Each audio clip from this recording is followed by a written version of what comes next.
তো hello guys, কেমন আছো তোমরা সবাই? আশা করি সবাই ভালো আছো। তো আমিও খুব খুব ভালো আছি। তো সকালবেলা উঠেই গাইস আমার যাবতীয় যা কাজ আর কি সেটাই আমি শুরু করে দিয়েছিলাম। তো মুখ টুক ধুয়ে এসে ঘরটা ঝাড় দিয়ে নিচ্ছিলাম, ভালো করে ঝাড়টা দিয়ে এসে ভালো করে ঘরটা মুছে নিচ্ছিলাম।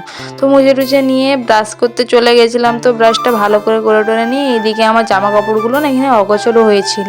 তো সেগুলো সেভাবে ভালো করে গুছিয়ে নিচ্ছিলাম, ভালো করে গুছিয়ে টুছিয়ে নিয়ে তোমার দাদাভাইয়ের জামা একদিকে আর আমার জামা আরেক দিকে রেখে দিচ্ছিলাম ভালো করে। কেননা গাইস ওর জামা মানে এদিকে মানে একটা টানবে আর একটা বেরিয়ে যাবে, এরকমভাবে ও মানে টানে জামা কাপড়। তো সেই হিসেবে আমি ওর জামাটা আলাদাভাবে রাখি আর আমার জামা কাপড় আলাদাভাবে রাখি।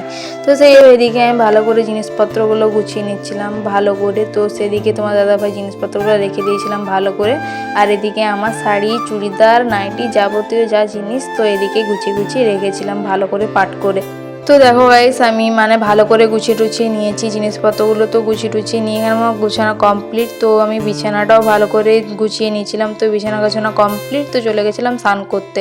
তো সব প্রত্যেক দিন একই ক্রিম একই সব মেখে টেকে নিয়ে আমি সেজে গুজে চলে গেছিলাম রান্নাঘরে, রান্না বসিয়ে দিয়েছিলাম। তো গাইস আমার ভিডিওগুলো যে যেখান থেকে দেখছো প্লিজ একটু কমেন্ট করে জানিও। তো আমার ভিডিও যদি ভালো লাগে তো লাইক কমেন্ট শেয়ার করে দিও।